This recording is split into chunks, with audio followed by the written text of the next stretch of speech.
Às vezes, conversando com pessoas amigas, dizem-me que uma das coisas que elas não conseguem entender na lei de Deus é o livre-arbítrio que Deus nos deu.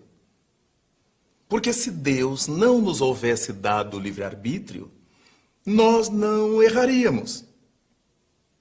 Nós faríamos tudo certinho. E óbvio que podemos pensar que se Deus não nos houvesse dado o livre-arbítrio, não seríamos nós que agiríamos. Seria Deus agindo sobre nós.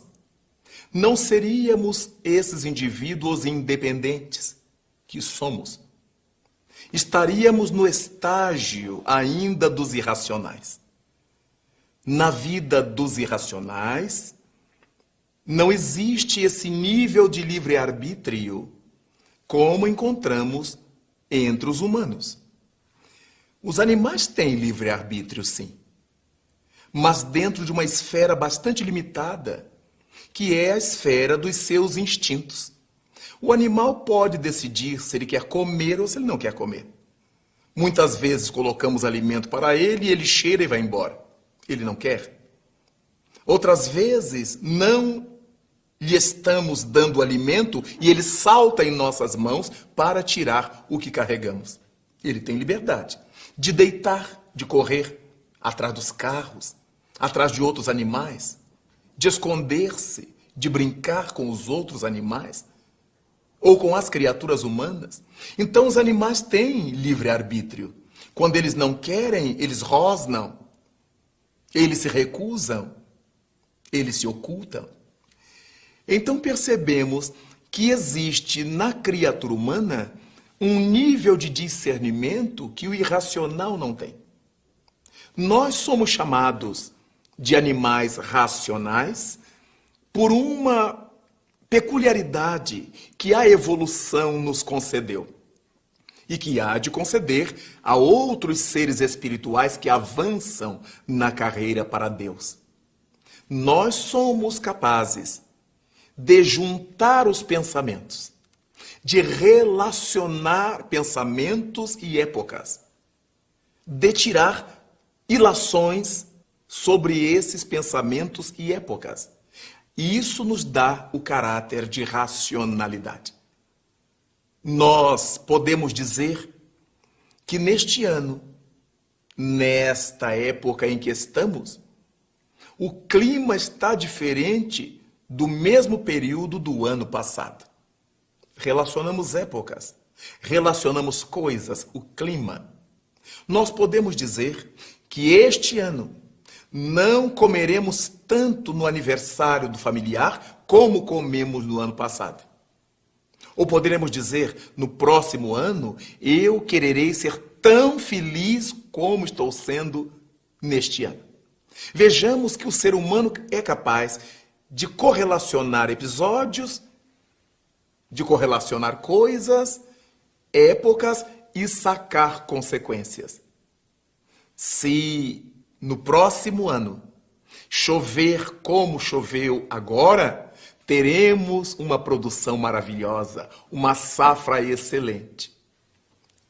Se no próximo ano houver seca, perderemos toda a produção. Então nós vemos que a mente humana é capaz de ir e de vir, de relacionar as épocas, os episódios, os fatos. Os irracionais não. Os irracionais agem sempre da mesma maneira. Olhamos a casa do João de Barro, é sempre construída do mesmo modo. Olhamos como funcionam os cardumes, sempre do mesmo modo. Como se comportam as matilhas? Do mesmo modo. Daí então, verificarmos que os irracionais são regidos por uma lei, por uma determinação divina, que os faz agir devidamente. Não se pode dizer que os animais agem corretamente, porque esse conceito de certo e de errado, de correção, de incorreção, só aparece nas criaturas morais. E as criaturas morais na Terra somos nós, os seres humanos. Os animais agem pelo instinto. E esse instinto é a inteligência, entre aspas, que a divindade lhes deu, que a divindade os dotou para que eles possam se defender em a natureza, possam se alimentar, reproduzir, viver com a mínima segurança num lugar inóspito, num lugar onde haja predadores. Daí percebermos que temos muita coisa a tirar da nossa liberdade, do nosso livre-arbítrio. Arbítrio significa vontade. Eu tenho um arbítrio. Quando eu exorbito na minha vontade, sou chamado de uma pessoa arbitrária. Que eu fiz a minha vontade suplantar as vontades alheias. Serei arbitrário. Terei usado mal meu livre-arbítrio.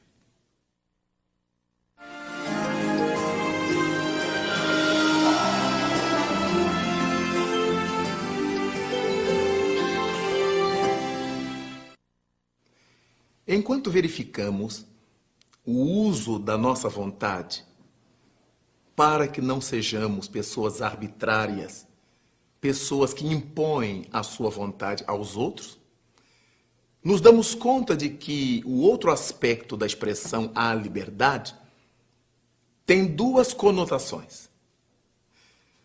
Poderemos viver uma liberdade social. Eu vou para onde eu quero, eu faço como eu quero, eu moro onde eu gosto e posso pagar. Mas temos uma liberdade interior, que é aquela condição em que eu não me envergonho de mim mesmo. Não tenho vergonha dos meus atos.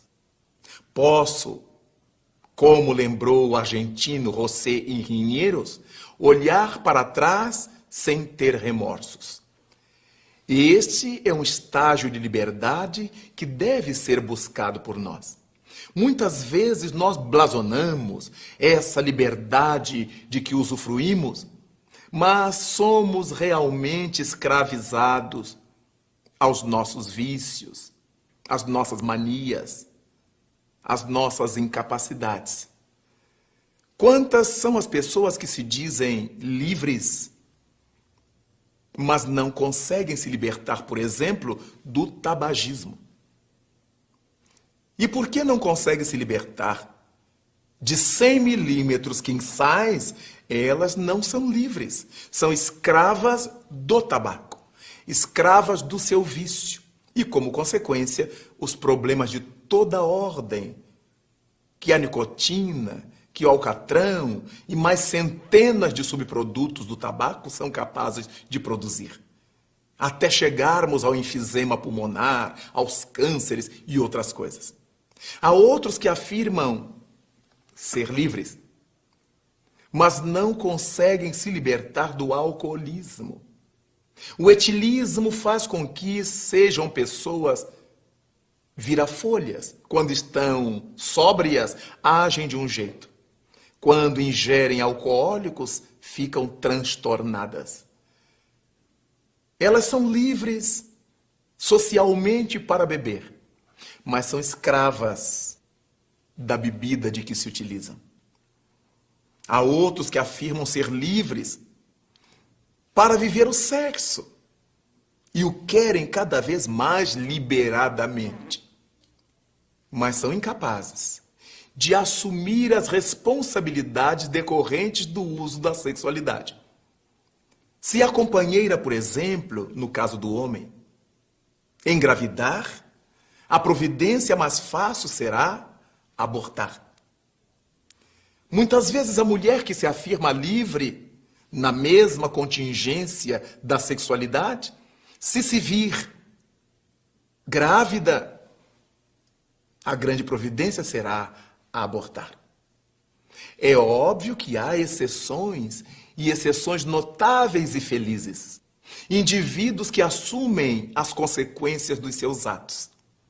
Mas muitas vezes complicaram a vida. Criaram situações desnecessariamente negativas, complicadoras mesmo para seus passos no mundo. Não foi à toa que Jesus Cristo estabeleceu: conhecereis a verdade e a verdade vos libertará. Todas as vezes que estivermos lidando com uma verdade, qualquer que ela seja, essa verdade tem que ter o poder, o condão de nos libertar de nossas limitações, de nossas dificuldades, de nossas asperezas, de nossos vícios, de todas as danações que nos desregulam a alma. Senão, nós não poderemos dizer que isso seja verdade, ou se for verdade, não conseguimos com ela encontrar a propalada liberdade. O apóstolo Paulo afirma que onde estiver o Espírito do Senhor, aí estará a liberdade. Onde estiver o Espírito do Senhor. O Espírito do Senhor é essa impulsão da alma, é essa inspiração superior que nos leva a agir no bem, a desejar o bem sob qualquer ângulo em que ele esteja sendo considerado.